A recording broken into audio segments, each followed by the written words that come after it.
इस एग्जांपल में हमें ये जो शेड्यूल है, क्या ये कॉन्फ्लिक्ट सीरियलाइजेबल है कि व्यू सीरियलाइजेबल, हमें ये पता करना है।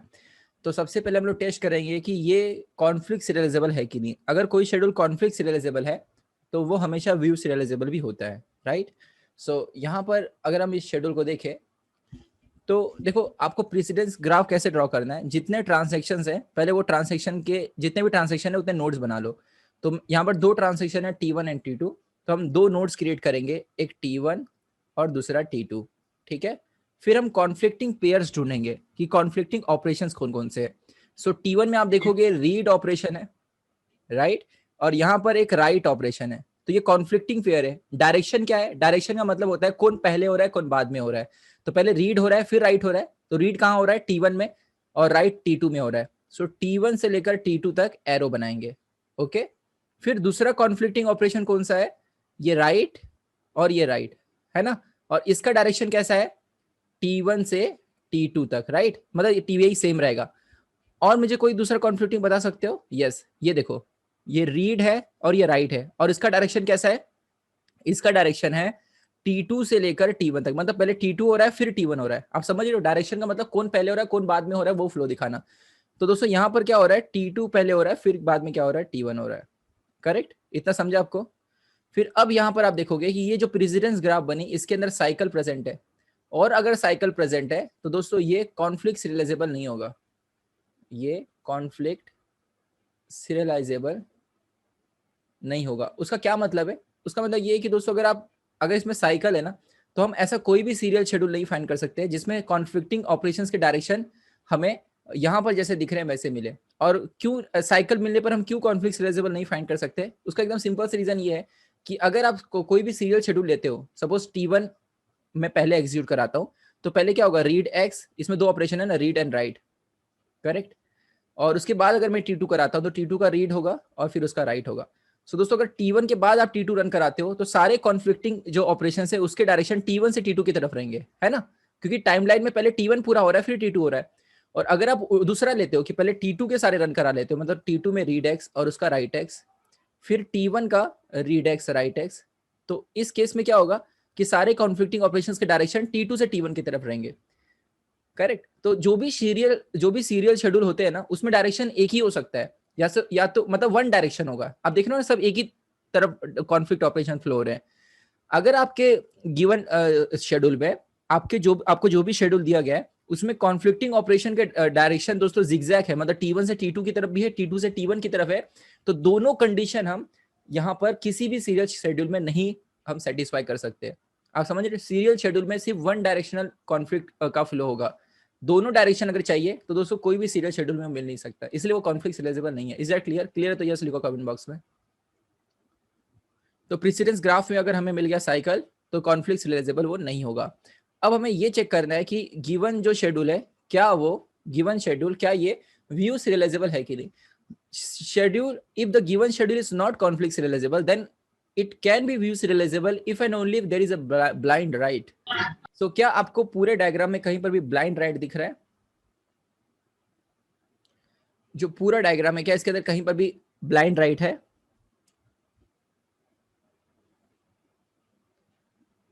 Is there any blind right?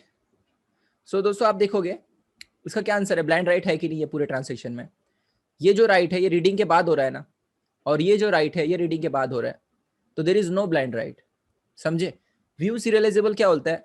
View serialisable बोलता है क्या आप ऐसा कोई सीरियल शेड्यूल फाइंड कर सकते हो जिसके अंदर रीडिंग जो सारे सोर्सेस हैं वो गिवन नॉन सीरियल शेड्यूल के इक्विवेलेंट हो। देखो क्या होने वाला है यहाँ पर कि अगर मैं पहले T1 को एग्जीक्यूट कराता हूँ, दो ही पॉसिबल सीरियल शेड्यूल है ना, T1 के बाद T2 या T2 के बाद T1।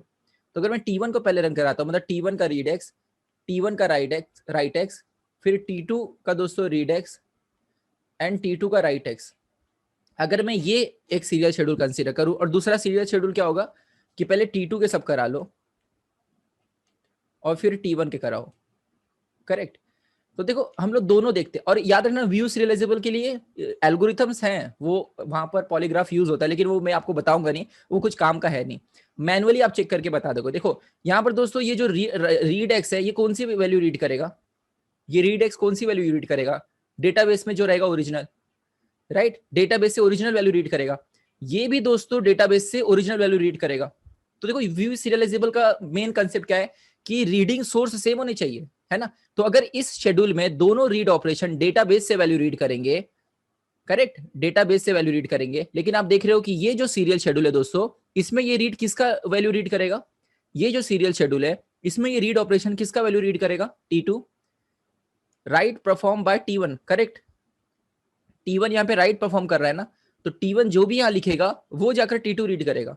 और दूसरी जो पॉसिबिलिटी है सीरियल शेड्यूल की, इसमें दोस्तों ये जो रीड है ये T2 जो लिख रहा है वो रीड करेगा, करेक्ट। जबकि हमें क्या फॉलो करवाना था कि दोनों जो रीड ऑपरेशन है वो डेटाबेस से वैल्यू रीड करे, जो पॉसिबल नहीं है, यस और नो।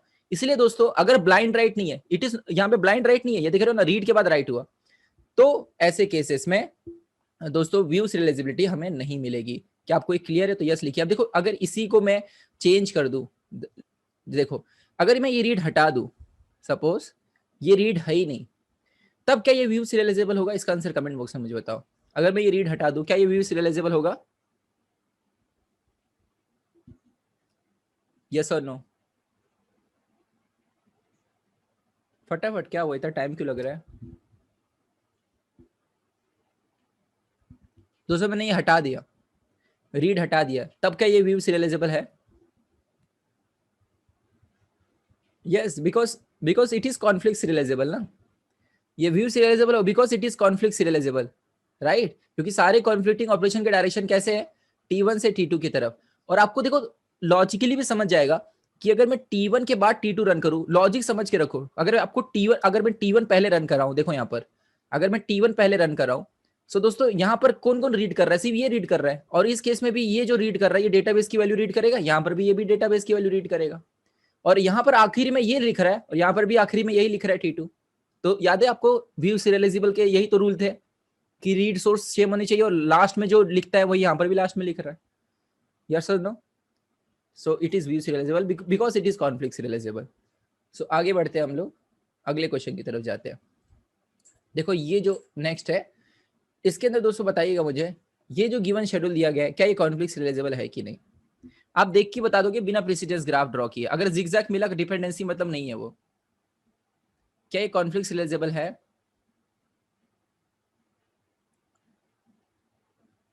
फटाफट आंसर चाहिए।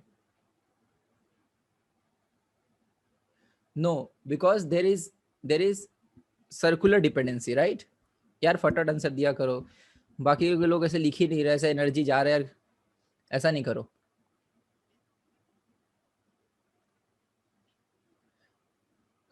ये देखो कॉन्फ्लिक्ट ऑपरेशन है रीड राइट, तो डायरेक्शन है T1 से T2 की तरफ। दूसरा दोस्तों ये कॉन्फ्लिक्ट ऑपरेशन है T2 से T1 की तरफ। बस अगर आपको ऐसा दिख गया ना डिपेंडेंसी सर्कुलर T1 से T2, T2 से T1, उधर ही स्टॉप हो जाने का, वो कॉन्फ्लिक्ट नहीं है।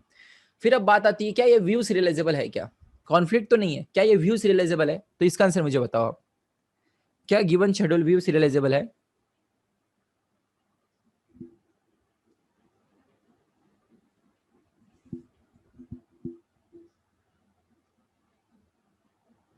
व्यू सीरियलाइजेबिलिटी के लिए आपको क्या करना है मालूम है ना? मैनुअली जो भी पॉसिबल सीरियल शेड्यूल है ना वो बनाने हैं, याद रखो।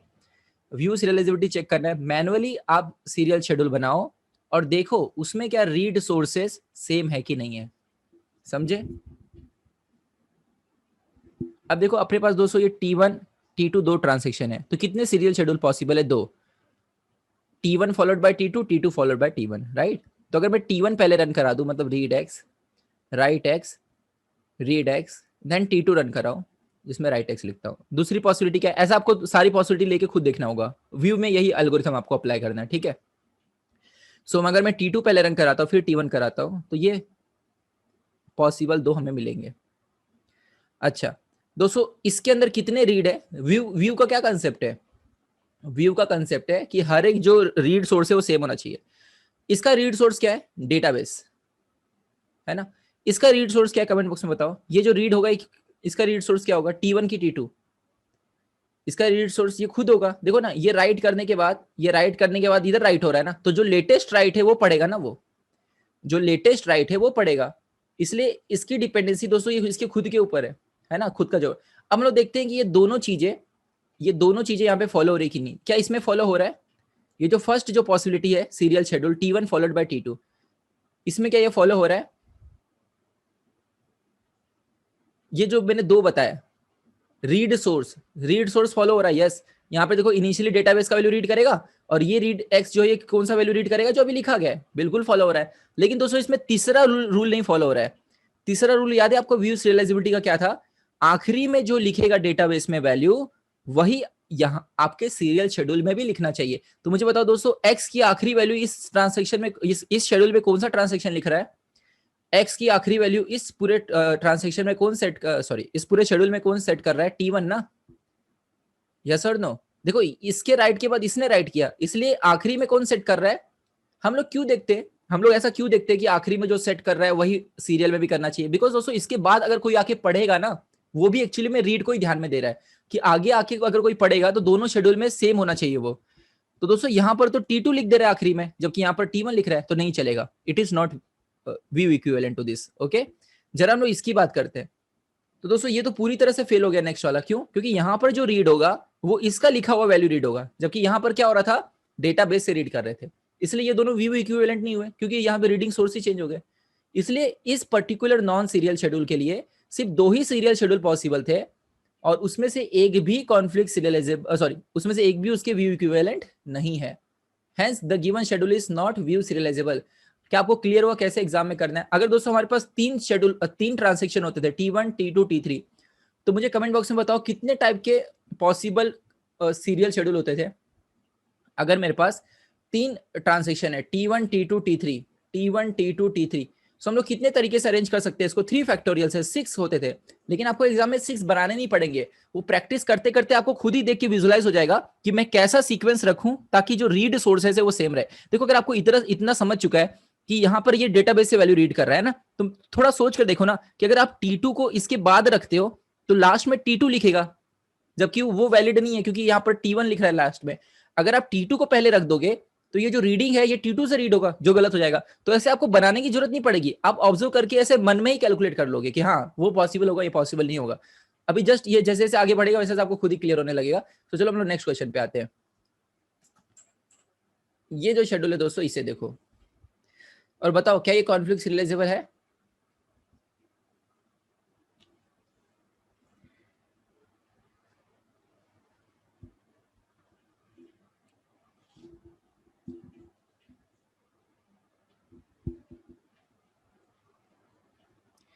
ये जो शेड्यूल दिया गया क्या कॉन्फ्लिक्ट सीरियलाइजेबल है? फटाफट बताओ यार, इतना टाइम नहीं लगना चाहिए।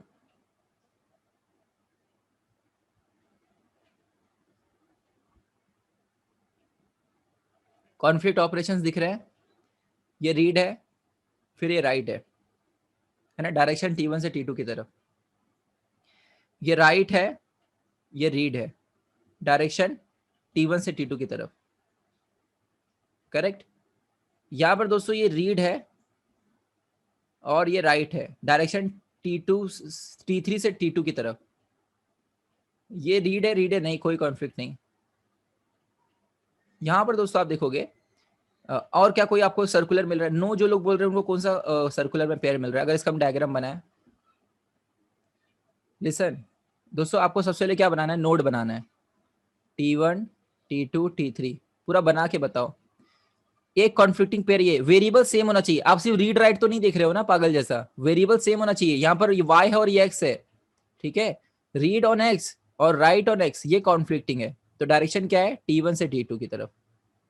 फिर रीड x राइट x हो गया, एक ही है। फिर राइट y जो है दोस्तों, वो रीड y के साथ कॉन्फ्लिक्टिंग है ना? तो यहाँ पर भी डायरेक्शन T1 से T2 की तरफ है। ये दोस्तों रीड x है और ये राइट x है, तो ये भी क्या हो गया? कॉन्फ्लिक्टिंग हो गया T3 से T2 की तरफ। करेक्ट? अब बताओ कोई साइक्लिक बन रहा है? कोई और है? नहीं दिख रहा है कोई भी, राइट? तो इट इज कॉन्फ्लिक्ट सीरियलाइजेबल। और मुझे क्या आप बता सकते हो किसके बाद क्या रन कराना चाहिए? कॉन्फ्लिक्ट सीरियलाइजेबल है, लेकिन करस्पॉन्डिंग सीरियल शेड्यूल क्या होगा? इट इज कॉन्फ्लिक्ट सीरियलाइजेबल, लेकिन करस्पॉन्डिंग सीरियल शेड्यूल क्या होगा?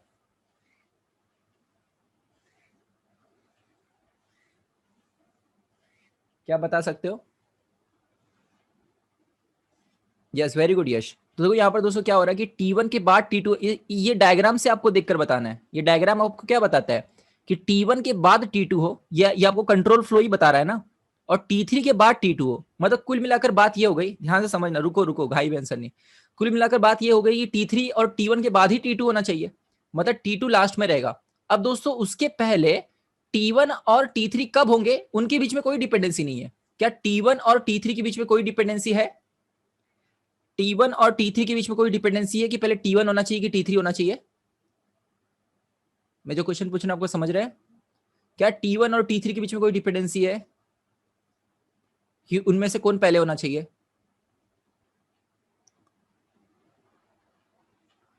कोई भी डिपेंडेंसी नहीं है ना। तो अगर पहले T1 हो फिर T3 हो, या पहले T3 हो फिर T1 हो, कोई फर्क नहीं पड़ता। और आप ये देख के भी बता सकते हो यार कि अगर पहले T3 होता है तो डेटाबेस का वैल्यू ही रीड होगा, और अगर T3 T1 के बाद भी होता है तो T1 में कोई मॉडिफाई हो ही कर ही नहीं रहा एक्स को, तो उसके बाद भी अगर T3 होता है तो तभी भी वो डेटाबेस की वैल्यू रीड करेगा, कोई दिक्कत नहीं है। यस और नो? तो दो पॉसिबल सीरियल शेड्यूल है। तो आपको एग्जाम में क्वेश्चंस कैसे पूछ सकते हैं कि how many possible serial schedules are conflict equivalent to this non serial schedule. Okay, तो आपको ये ग्राफ देख के बताना चाहिए। क्या आपको क्लियर हुआ ये? तो दोस्तों T1 के बाद T2 होना चाहिए, T3 के बाद T2 होना चाहिए, लेकिन T1 और T3 के बीच में कोई रिलेशन नहीं है। ओके, तो वो कैसे भी हो सकते हैं। क्लियर है तो यस लिखो कमेंट बॉक्स में।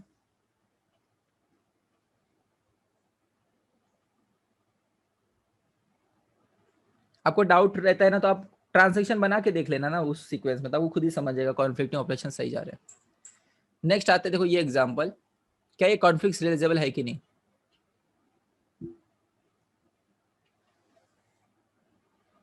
क्या ये शेड्यूल कॉन्फ्लिक्ट सीरियलाइजेबल है?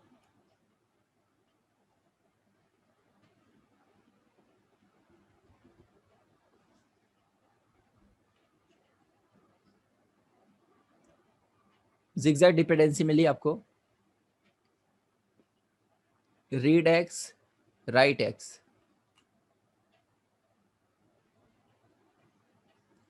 Read x write X, write x, यहां पर भी राइट एक्स,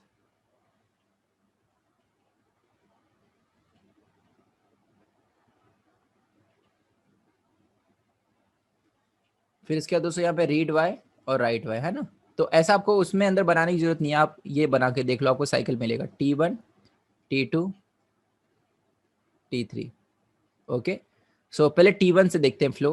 T1 से दोस्तों ये रीड है, फिर यहाँ पर राइट है ना। सो T1 से T2 की तरफ, ये भी यहाँ पर ऐसे डिपेंडेंसी है, ये भी डिपेंडेंसी ऐसे ही है, मतलब T1 से T2 की तरफ। तो यहाँ पे फ्लो सब ऐसे हो रहा है।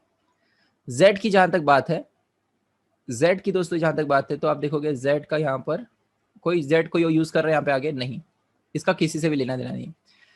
T1 से T2 देख लिया, अब T1 से T3 देखो दोस्तों, RX और RX में कुछ नहीं है, WX और RX में है ना, ये और ये, यस और no.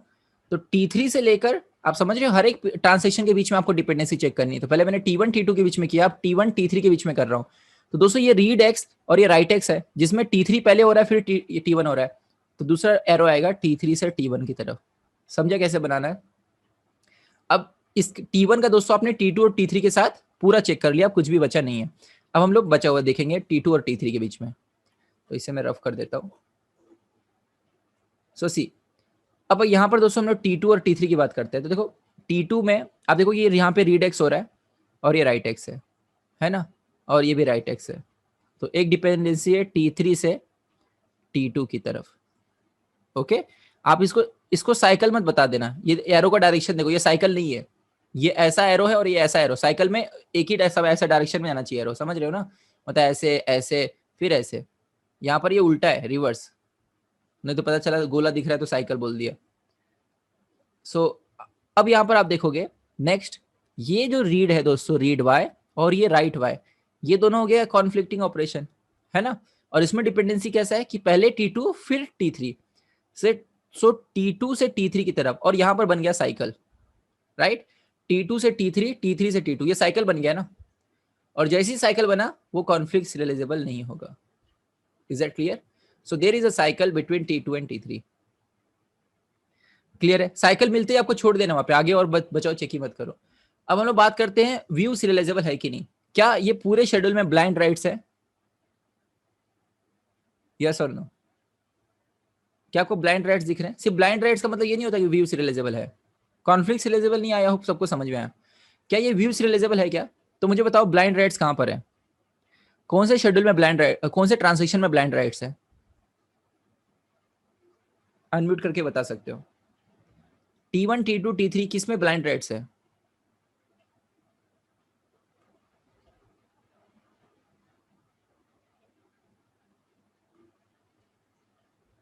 Yes Deepa, very good. T2 and T3 में। दोस्तों अगर आप देखोगे ये जो राइट एक्स है और ये राइट एक्स है, इसके पहले कोई रीडिंग नहीं हुई है। देखो writing without reading, writing without reading is, without reading मतलब राइटिंग के पहले रीडिंग होना चाहिए। ये राइट करने के बाद अगर रीड होता था ना तो भी ये ब्लाइंड राइट ही होता था। राइट करने के पहले रीड करे, समझे? राइट करने के बाद रीड कर रहा है तो कोई मतलब नहीं है, तो ब्लाइंड राइट में ही कंसीडर होगा वो। तो दोस्तों आप देखोगे ये दोनों ब्लाइंड राइट्स है। इवन ये देखोगे ये भी ब्लाइंड राइट है क्योंकि इसके पहले वाई नहीं पढ़ा गया। This is not blind right because यहाँ पे पढ़ा गया। यस, तो ये दोनों राइट्स और ये राइट्स दोस्तों क्या है? Blind rights, correct. तो अगर है ब्लाइंड राइट तब हम लोग देखेंगे क्या हम ऐसा कोई शेड्यूल बना सकते हैं सीक्वेंस जिसमें आप सारे रीडिंग सोर्सेस सेम हो। अच्छा मुझे दोस्तों एक बात बताओ, अगर मैं T1, ये T1 जो पूरा दिख रहा है ना T1, इसके बाद अगर T2 रन कराऊं और उसके बाद अगर मैं T3 रन कराऊं तो वो गलत होगा। देखो समझ रहे हो, T1 के बाद T2, T2 के बाद T3, मैं कुछ बनाऊंगा नहीं, ऐसे ही चेक हो जाएगा। देखो यहाँ पर दोस्तों ये डेटाबेस की वैल्यू रीड कर रहा है, RX डेटाबेस की वैल्यू रीड करेगा क्योंकि इसके पहले किसी ने लिखा नहीं है ना। ये जो टाइमलाइन है, इस टाइमलाइन के पहले क्या कोई राइट हुआ है? एक्सपेन नहीं, इसलिए डेटाबेस की वैल्यू रीड कर रहा है। अगर आपने T3 को T2 के बाद ला दिया, क्योंकि T2 जो है वो राइट एक्स कर रहा है ना, इसलिए अगर T2 के बाद T3 रन कराओगे तो ये जो रीड एक्स है ये T2 की वैल्यू रीड करेगा। क्या सर? नो। इसलिए सीरियल जो शेड्यूल होगा उसमें T1 के T2 के बाद T3 नहीं आ सकता। दूसरी पॉसिबिलिटी लेते हैं, T1 के बाद T3 फिर T2, T1 के बाद T3 फिर T2। ये जो 200 सीक्वेंस है, क्या इस सीक्वेंस में सारे रीडिंग सोर्सेस सेम होंगे क्या? मुझे थोड़ा सोच कर बताओ। T1 के बाद T3, T3 के बाद T2, आप क्या विजुलाइज कर पा रहे हो देखकर टेबल को? अगर हम T1 के बाद T3 फिर T3 के बाद T2 करें तो क्या सारे रीडिंग सोर्सेस सेम होंगे?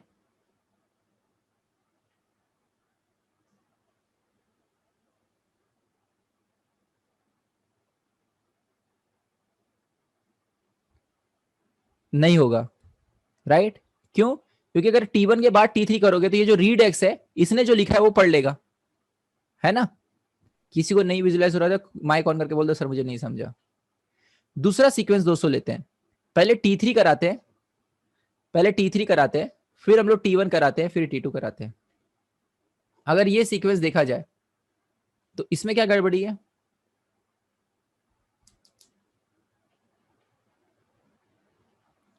ये सीक्वेंस अगर हम लोग फॉलो करें T3 के बाद T1 तो कौन सा 200 रीडिंग सोर्स गलत हो जाएगा? किसका रीडिंग सोर्स गलत हो जाएगा?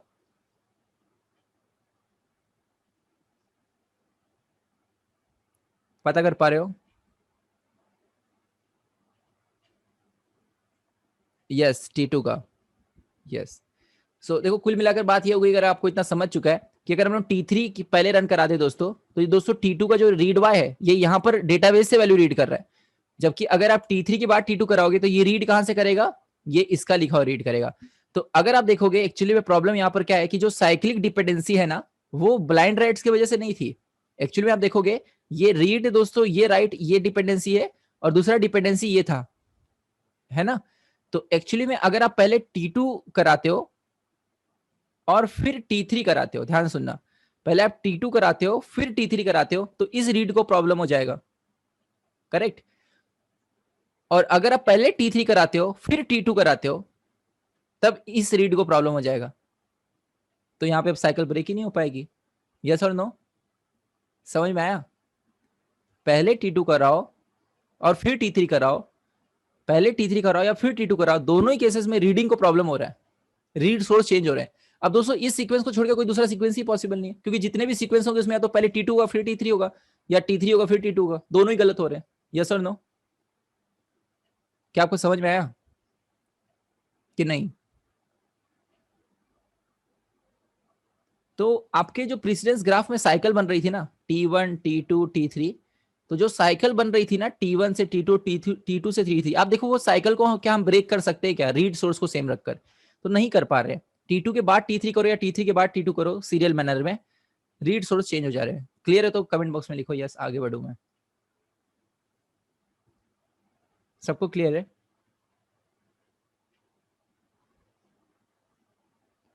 जल्दी बोलो यार, टाइम नहीं लगाओ। तो देखो आगे बढ़ते हैं, नेक्स्ट क्वेश्चन की तरफ आते हैं। ये देखो, इज दिस शेड्यूल कॉन्फ्लिक्ट सिलेजिबल? फटाफट बताना। आज सब लोग बहुत लग रहा है मैथ्स पढ़ रहे हैं, कुछ लोग, बहुत लोग नहीं आए शायद, 5-6 लोग मैथ्स पढ़ रहे हैं। तुम लोग समझ रहे हैं? इस बार के मैथ्स में तो स्टैटिस्टिक्स है ना बहुत सारा। आई थिंक प्रोबेबिलिटी है, आइगन वैल्यूज, आइगन प्रोबेबिलिटी अभी है मैथ्स में। प्रोबेबिलिटी क्या अभी है मैथ्स में? अरे बायनोमियल डिस्ट्रीब्यूशन, पॉइजन डिस्ट्रीब्यूशन, ये सब है ना अभी। सोइल तो बोरा नहीं है, ये सब इसी सेम में तो है। भाई सोइल तो मैथ्स नहीं पढ़ रहा है क्या? अभी है सारा प्रोबेबिलिटी डिस्ट्रीब्यूशन अभी है। आंसर बाद में बताओ, पहले बताओ मैथ्स में प्रोबेबिलिटी डिस्ट्रीब्यूशन है कि नहीं अभी? बायनोमियल, पॉइजन, नॉर्मल, ये डिस्ट्रीब्यूशंस है। यस, तो वो अच्छे से पढ़ो, बिकॉज पूरा का पूरा गेट में है। समझे क्या क्या पढ़ना है उसमें? एक्सपेक्टेशंस पढ़ना है। एक्सपेक्टेशंस क्या होता है वो पूरा टॉपिक अच्छे से पढ़ना। Normal distribution, binomial distribution, Poisson distribution पूरा, और उसके बाद आइगन वैल्यू, आइगन वेक्टर वाला भी है चैप्टर, है ना, वो भी पूरा गेट में है, तो उसे भी एकदम अच्छे से पढ़ना मैथ्स में। ठीक है, तो जो मैथ्स 4 है बहुत ज्यादा इंपॉर्टेंट है gate point of view. M4 आधा गेट आपका M4 से है, समझे। बाकी देखो डिस्क्रीट मैथमेटिक्स तो अलग से होने वाला ही है, बाकी जो बचा हुआ मैथ्स है वो भी M4 ही है। आइगन कैलकुलस में प्रोबेबिलिटी, ये सब कैलकुलस तो समझो, लिमिट डेरिवेटिव तो नहीं पढ़ के जाओगे तो भी कर दोगे, वो एकदम आसान क्वेश्चन आते हैं। बाकी बचा हुआ यही है, eigen value, eigen vectors, linear dependence वाला वो रैंक ऑफ अ मैट्रिक्स जो पहले था, और प्रोबेबिलिटी। हाँ मैं तो कराऊंगा यार। हाँ, नॉट कॉन्फ्लिक्ट सिलेजिबल आ रहा है यहाँ पर because of cycle, circular dependency है। रीड से राइट, रीड से राइट, तो this is not conflict serializable. Is this schedule view serializable? क्या शेड्यूल व्यू सिरियलाइजेबल है?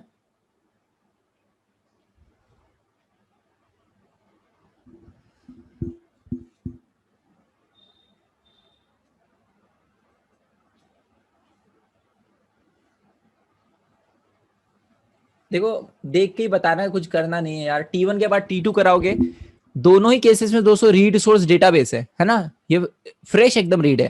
तो T1 के बाद T2 कराओगे तो ये इसका पड़ेगा, क्योंकि ब्लाइंड राइट नहीं है, मेरे को बताने की जरूरत नहीं, no blind write, so it is not view serializable. अरे यार कॉन्फ्लिक्ट सीरियलाइजेबल नहीं और ब्लाइंड राइट नहीं है ना, तो व्यू सीरियलाइजेबल कभी हो ही नहीं सकता, नेक्स्ट टू इम्पॉसिबल है। सो आगे बढ़ते हैं। दिस शेड्यूल, ये शेड्यूल के बारे में दोस्तों क्या करना है? कोई सर्कुलर डिपेंडेंसी है, right X, read x, there is no circular dependency, this is conflict serializable, hence it is view serializable। अच्छा एक बात बताओ, व्यू सीरियलाइजेबल है कि कॉन्फ्लिक्ट सीरियलाइजेबल? दोस्तों ये शेड्यूल कंप्लीट नहीं है, इतने पॉइंट तक हम लोग बोल सकते हैं कि ये कॉन्फ्लिक्ट सीरियलाइजेबल है, इस पॉइंट तक। ओके, तो कॉन्फ्लिक्ट हो गया तो व्यू तो होगा ही, आगे व्यू चेक करने की जरूरत नहीं है। ये शेड्यूल देखना, इसके बारे में क्या कहना है?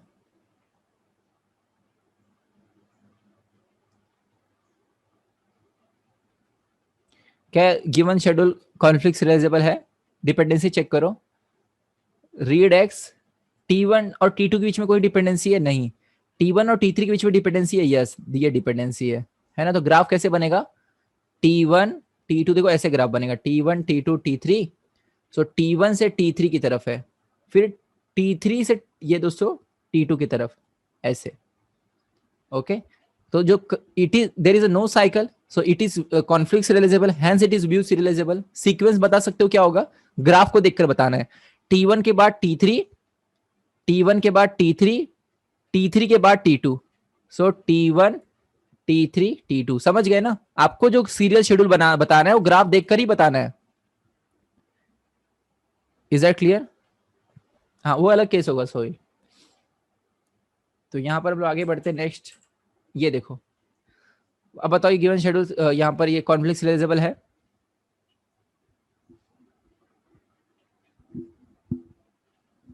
क्या ये शेड्यूल कॉन्फ्लिक्ट सीरियलाइजेबल है? पहले पेयर वाइज डिपेंडेंसी देखो। आप जब ग्राफ बनाओगे T1 पहले नोड बना लो T1 T2 T3, ठीक है। तो देखो ऐसे चेक करो T1 और T2 के बीच में क्या डिपेंडेंसी है, T1 और T2 के बीच में, सब एक साथ मत देखना। तो यहाँ पर रीड एक्स है, यहाँ पर कोई भी एक्स को यूज नहीं कर रहा है। रीड वाई है, यहाँ पर रीड वाई है। तो आप देखोगे इनके बीच में कोई डिपेंडेंसी नहीं है, राइट। फिर हम T1 और T3 के बीच में देखते हैं, यहाँ पर दोस्तों रीड वाई है और ये राइट वाई है। Yes, there is a dependency from T1 to T3, correct. तो भाई अब हो गया T1 का काम खत्म। अब T2 और T3 के बीच में देखते हैं, तो ये राइट वाई है दोस्तों और ये रीड वाई है। तो there is a dependency from T2 to T3, right. So T2 to T3। उसके बाद दोस्तों ये राइट कर रहा है, फिर ये रीड कर रहा है। So there is a dependency from T3 to T2। ये साइकिल बन गई ना रे। कॉन्फ्लिक्ट कैसे हुआ गौरव, श्रेयस? साइकिल नहीं दिखा तुम्हें यहाँ पर? Read write read, pair wise देखो ना, ट्रांजैक्शन के बीच में पेयर वाइज डिपेंडेंसी देखनी है, पेयर वाइज। घाई नहीं मचाओ आसान क्वेश्चन में। So there is a cycle, correct. If there is a cycle then it is not what, conflict serializable. अब दोस्तों आपको ये देखना है व्यू सिरियलाइजेबल में क्या हम ये साइकिल तोड़ सकते हैं। मतलब देखो दो ही पॉसिबिलिटी है, या तो T2 के बाद T3 या तो T3 के बाद T2। दोनों में से अगर रीडिंग सोर्स किसी में सेम है इसके जैसा तो हम उसे कंसीडर कर लेंगे। Is that clear? सो देखो कैसे किया जाएगा इसे। अब हम लोग एक एक करके चेक करते हैं। सबसे पहले T2 फॉलोड बाय, अगर हम लोग ने T3 किया तो क्या गड़बड़ी हो जाएगी। T2 के बाद अगर T3 करोगे तो दोस्तों दिक्कत आ जाएगी इसके में। अगर आप पूरा T2 पहले रन करा लोगे तो ये दोनों के दोनों रीड डेटाबेस से होंगे, यस और नो। अगर मैं T2 को पहले कराऊं और ये बाद में कराऊं तो अब क्या हो जाएगा दोस्तों, ये दोनों डेटाबेस से रीड करेंगे, जो गलत है। क्यों गलत है? क्योंकि हमारे नॉन सीरियल शेड्यूल में एक यहाँ पे 1 मिनट रुको। हमारे नॉन सीरियल शेड्यूल में जो एक रीड है वो ये डेटाबेस से हो रहा है और ये रीड किससे हो रहा है, इससे हो रहा है। इसलिए T2 के बाद T3 नहीं आ सकता और ना ही T3 के बाद T2 आ सकता है। T3 के बाद अगर T2 है तो क्या दिक्कत है, ये दोनों रीड इसकी वैल्यू करेंगे, जो अगेन गलत है। So there is no serial schedule in which we can find read sources are same for T2 and T3, right. तो रीड तो यहाँ पर सिर्फ T2 के लिए है, तो T2 के दोनों रीड दोस्तों दोनों ही सीक्वेंस में गलत आ रहे हैं। क्या आपको समझा? तो यस बोलो। देखो even though there is a blind write, आप समझने की कोशिश करना। There is a blind write, इसका मतलब ये नहीं हुआ कि व्यू सीरियलाइजेबल है। ब्लाइंड राइट का मतलब नहीं होता व्यू सीरियलाइजेबल है। आपको चेक करना होगा कि क्या कोई सीक्वेंस है जिसमें सारे रीडिंग और जो सोर्स है वो सेम हो। Is that clear? यस तो लिखो यार कमेंट बॉक्स में। सो रहे हो क्या सब? पिक्चर तो नहीं देख रहे हो, वेब सीरीज लेक्चर ही सुन रहे हो ना, ठीक है। मैंने इतने महीनों बाद एक वेब सीरीज देखी, क्या नाम था उसका, अच्छी वेब सीरीज थी, नाम ही भूल गया मैं। फैमिली मैन, अच्छा है वेब सीरीज बहुत। चलो आगे बढ़ते हैं हम लोग। तो अगला क्वेश्चन हमारे सामने ये है, अभी उसका सेकंड पार्ट आएगा 4 जून को, लेकिन अभी आदत नहीं लगाना है, गंदा आदत है। देखो यहाँ पर हम लोग आगे बढ़ते हैं। देखो ये तो दोस्तों क्वेश्चन है, इसमें बताओ मुझे क्या कॉन्फ्लिक्ट सीरियलाइजेबल है।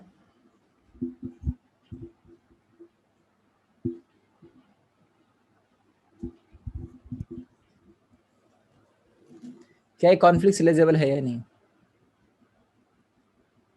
साइकिल बन रहा है, दिख रहा है यहाँ पर, read x write X write X, there is a cycle. So is this schedule, लेकिन दोस्तों यहाँ पर आप देखोगे even though there is a cycle, listen, even though there is a cycle, but this transaction fails, right? तो fail हो जाएगा तो रोल बैक कर दिया जाएगा, तो बचेगा इसी एक ट्रांजेक्शन। यस और नो? नहीं समझे? अगर आपके पास 2 ट्रांजेक्शन है T1 और T2 तो फेल हो गया ना यार, फेल हुआ तो रोल बैक कर दिया गया, करेक्ट। तो रोल बैक हो गया तो उसके सारे इफेक्ट फिर से रिस्टोर हो जाएंगे, यस। तो घुमा फिरा के एक ही ट्रांजेक्शन ये बचेगा, करेक्ट। तो जब भी दोस्तों हम लोग व्यू से याद रखो, नोट करके रखो, जब भी हम लोग कमिटेड प्रोजेक्शन देखते हैं, क्या देखते हैं? जब भी हम लोग व्यू सीरियलाइजेबिलिटी की बात करते हैं, कॉन्फ्लिक्ट सीरियलाइजेबिलिटी की बात करते हैं, तो we consider only committed transactions, abort हुआ ट्रांजैक्शन कंसिडर नहीं किया जा सकता। और ये पॉइंट कहाँ पर हमने पढ़ा हुआ है, इसके लिए आपको ये जो बुक है इसका नाम है नवाथे। ओके, सो ये जाके अगर आप रीड करोगे तो मैं दिखा दूँ अगर ओपन रहेगा तो।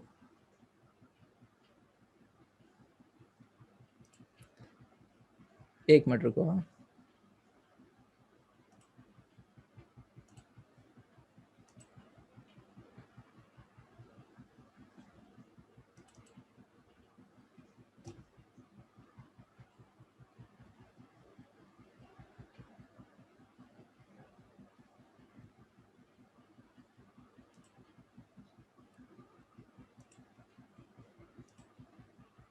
अभी स्क्रीन विजिबल है सबको? स्क्रीन दिख रहा है?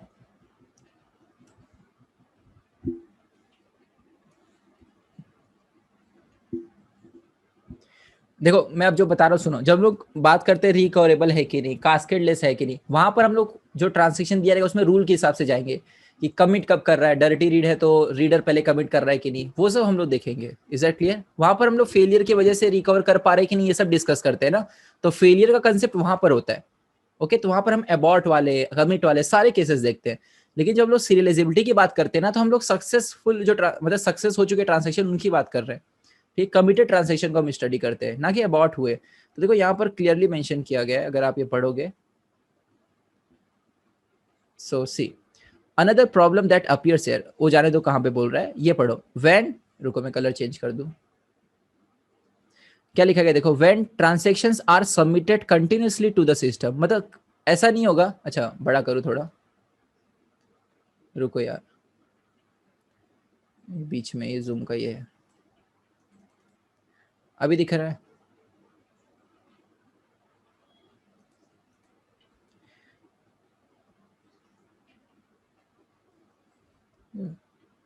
सो क्या लिखा गया देखो, when transactions are submitted continuously to the system it is difficult to determine when a schedule begins and when it ends.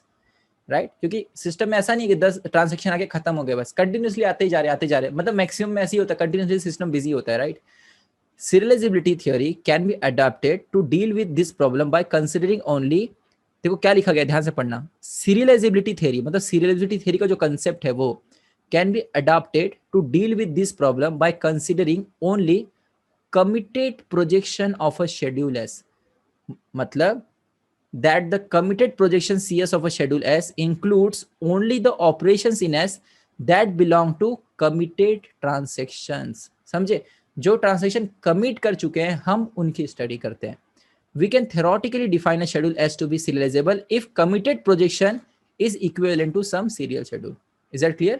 तो हम लोग किन ट्रांजेक्शन की बात करते हैं? कमिटेड। आपको समझ में आया? तो यहां पर आगे क्या लिखा जाए, since only committed transactions are guaranteed by the DBMS. इस लाइन का मतलब समझे, क्योंकि जो ट्रांजेक्शन कमिट हो चुके हैं वही तो परमानेंट चेंजेस उनका होता, मतलब उनका चेंजेस परमानेंट हो गया। राइट, बाकी सब तो अबॉर्ट हुआ तो फिर से रोल बैक हो जाएगा ना, तो उसमें आपको वो सब नहीं देखना है। Is that clear?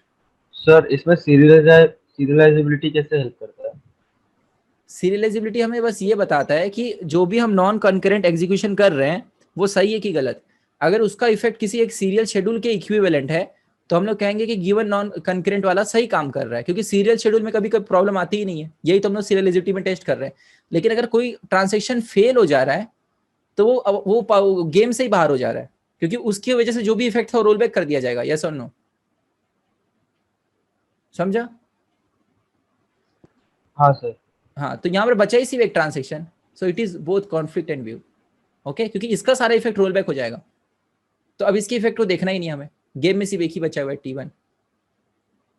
Is that clear? तो हमेशा हम कौन से ट्रांजेक्शन की बात करते हैं? कमिटेड ट्रांजेक्शन की। ओके, तो आगे दोस्तों लोग बात करते हैं, ये देखो ये जो दिया गया है, इसके पहले भी मैंने आपको जो इनकम्प्लीट शेड्यूल्स दिखाए थे ना, उसमें हम लोग उस पॉइंट तक कह रहे थे ये कॉन्फ्लिक्ट है कि व्यू है। आगे क्या हो रहा है वो डिसाइड करेगा कि आगे वो बना रहता है कि नहीं। अब यहाँ पर आप देखोगे कि दोनों ट्रांजेक्शन कमिटेड है, तब हम लोग बात करेंगे कि हाँ ये इनके लिए हम करस्पॉन्डिंग सीरियल शेड्यूल फाइंड कर सकते हैं कि नहीं फाइंड कर सकते हैं। ओके, सो देखो अब यहाँ पर दोस्तों हमारे पास जो T1 और T2 है, T1 एंड T2, इसमें साइकिल है read x write x and ये राइट एक्स, लेकिन यहाँ पर दोनों कमिट है ना। तो इसलिए साइकिल भी और कमिट में तो ये कॉन्फ्लिक्ट भी नहीं होगा और ये भी नहीं होगा। ओके, सो अबाउट अगर होता है तो हम उस ट्रांजेक्शन को रोल बैक कर देते हैं if it is possible to roll back. Okay, अगर रोल बैक पॉसिबल नहीं तो वैसा ट्रांजेक्शन अलाउ ही नहीं किया जाएगा डीबीएमएस में, वो इनवैलिड ट्रांजेक्शन होगा। इनवैलिड जो रिकवरेबल दोस्तों है ही नहीं तो वो सबका हम स्टडी नहीं करते, हम लोग रिकवरेबल शेड्यूल ही लेते हैं। Is that clear? तो अभी हम लोग फिलहाल वो रिकवरेबल है कि नहीं ये सब नहीं देख रहे हैं, हम लोग ये भी देख रहे हैं कि सीरियलाइजेबल है कि नहीं। लेकिन जनरली डीबीएमएस में दोस्तों रिकवरेबल शेड्यूल ही अलाउ किया जाता है। आप बोलोगे सर हम लोग कैसे डिसाइड कर सकेंगे रन टाइम पे कि रिकवरेबल है कि नहीं? तो कुछ प्रोटोकॉल्स बनाए गए हैं जिसे लॉकिंग प्रोटोकॉल्स कहते हैं। हर एक जो ट्रांजेक्शन होता है ना उसे लॉकिंग प्रोटोकॉल फॉलो करना पड़ता है। आप देखोगे कि अभी हम लोग जितना भी कुछ पढ़ रहे हैं ना इसमें हम मैनुअली टेस्ट कर रहे हैं कि whether the given schedule is serialisable और नॉट। लेकिन दोस्तों क्या आप रन टाइम पे ऐसा चेक कर सकते हो? आपके सिस्टम में रन टाइम पे शेड्यूल्स आ रहे हैं तो सीपीयू पे कुछ भी रन होगा, कभी इसका कुछ रन होगा, कभी इसका कुछ रन होगा।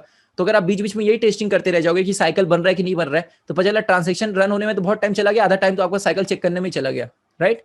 तो ऐसी नौबत नहीं आनी चाहिए कि आपका ट्रांजेक्शन रन हो रहा है बीच बीच में आप साइकिल चेक कर रहे हो कि वो कहीं तो नॉन सीरियल तो नहीं हो जा रहा है, मतलब सॉरी नॉन सीरियलाइजेबल तो नहीं हो जा रहा है। तो ऐसा नहीं होता है। हम लोग कुछ फिक्स प्रोटोकॉल बना दिए है, लॉकिंग प्रोटोकॉल जिसे कहते हैं। वो प्रोटोकॉल हर एक ट्रांजेक्शन अगर फॉलो करता है तो वो हमेशा सीरियलाइजेबल होगा ही होगा, मतलब हमें साइकिल चेक करने की कभी जरूरत ही नहीं पड़ेगी। अब वो कैसे किया जाता है दोस्तों, ये अगला चैप्टर है जिसका नाम है लॉकिंग प्रोटोकॉल, जिसमें हम two phase locking protocol, then multi locking protocol, ऐसे बहुत सारे सर्टिफिकेशन बेस्ड प्रोटोकॉल्स, तो वो सब हम लोग देखने वाले हैं। Is that clear? तो प्रैक्टिकली ऐसा हम टेस्ट नहीं करते, ये सब तो ऑलरेडी कमिटेड। देखो ऐसा अब लॉजिकली सोचो ना कि इसका क्या फायदा हुआ कि हम लोग ट्रांसलेशन को रन करा दिए, ट्रांसलेशन कमिट भी कर दिया, अब हम लोग चेक कर रहे हैं कि ये सही है कि गलत है, मतलब ये सीरियलाइजेबल अगर है तो इसका रिजल्ट मतलब ये करेक्ट है। तो क्या फायदा, वो तो ट्रांसलेशन तो कमिट कर चुका है, कमिटेड ट्रांसलेशन के तो आप रोल बैक कर नहीं सकते। तो ऐसा प्रैक्टिकली नहीं होता। प्रैक्टिकली हम लोग कुछ ऐसे रूल्स फॉलो करेंगे, मतलब ये रीड और राइट करने के पहले दोस्तों कुछ लॉक्स एक्वायर करने पड़ते हैं।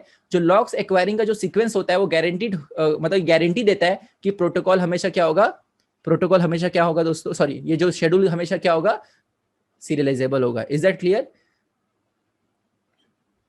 आगे बढ़े, देखेंगे डिटेल में आगे, टेंशन नहीं लो। आई होप अभी तक आपको सबको क्लियर है। कोई कंफ्यूजन है तो मुझे मैसेज किया करो, ठीक है? चलो आगे बढ़ते हैं हम लोग, नेक्स्ट अगला आते हैं।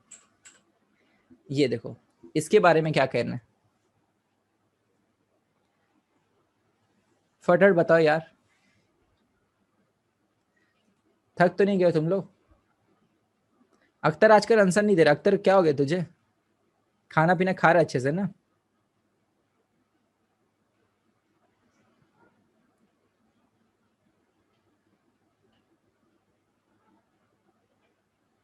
Yashashri, Surendra,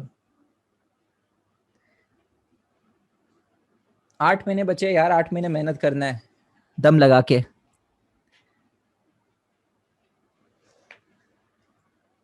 yes there is a cycle, there is a cycle. देखो रीड राइट एक्स यहाँ पे ये हो गया साइकिल, है ना? तो अब अगर साइकिल है तो फिर बात है, ठीक है चलो कॉन्फ्लिक्ट सीरियलाइजेबल तो नहीं हुआ। क्या ब्लाइंड राइट्स है? Yes there are blind writes, ये तीनों ब्लाइंड राइट्स है दोस्तों। ये राइट के बाद रीड मतलब नहीं है, राइट के पहले रीड होना चाहिए। यस, तो क्या ये व्यू सीरियलाइजेबल है क्या? Is this schedule view serialisable? Is this schedule view serialisable? Yes और नो में आंसर बताओ फटाफट। Yes it is view serialisable. और फॉलो क्या है? T2 followed by T1।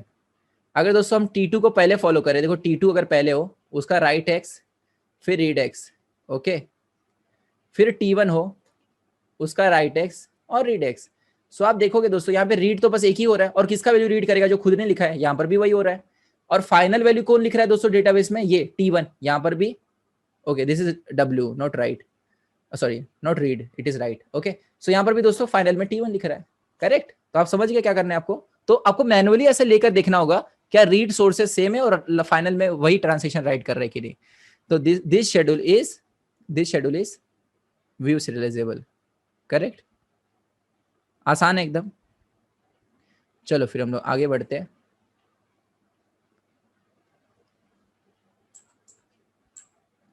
ये देखो इसके बारे में क्या कहना है।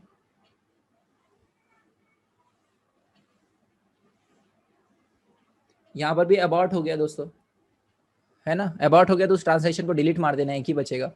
It is both. सो आगे बढ़ते हैं हम लोग। ये ट्रांसेक्शन देखो, इसके अंदर क्या है, ये साइकिल बन रही है,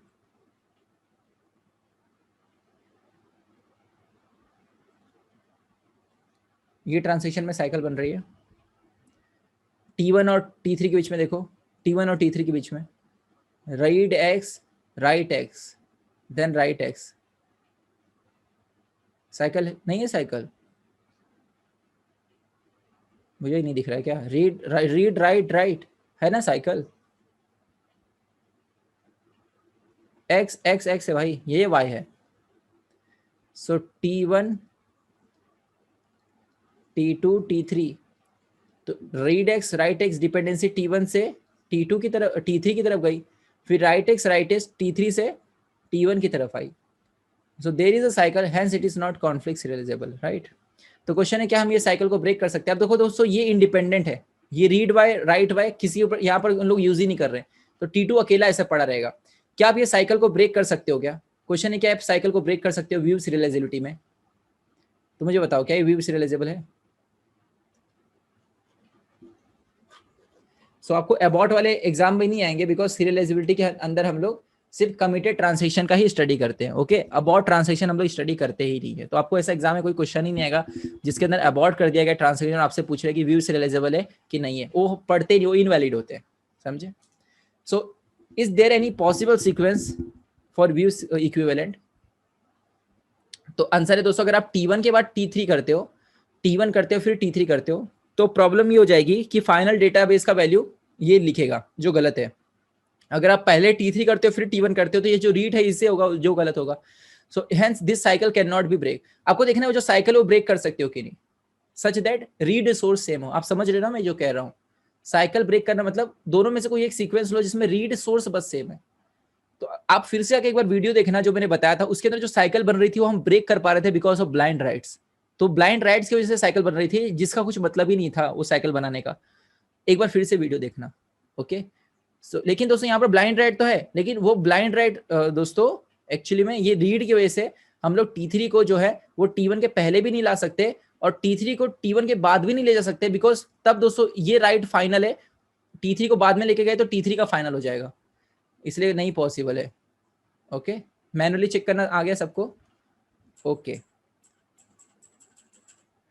सो दोस्तों हम लोग आते हैं यहाँ पर कमिट वाला, ये देखो इसके बारे में बताओ क्या कहना है। ये आज का लास्ट क्वेश्चन है।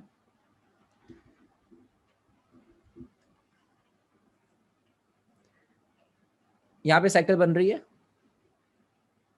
यस देखो ये साइकिल बन गई, तो कॉन्फ्लिक्ट सीरियलाइजेबल नहीं है। क्या ये व्यू सीरियलाइजेबल है? Is this schedule view serialisable?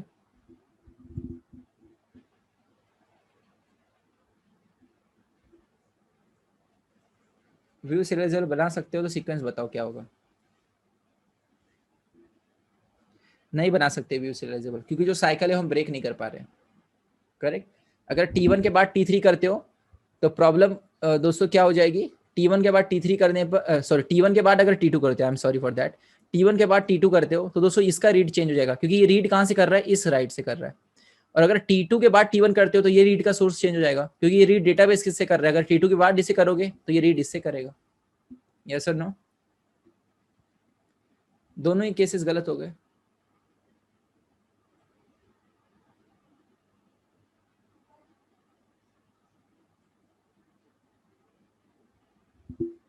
Correct.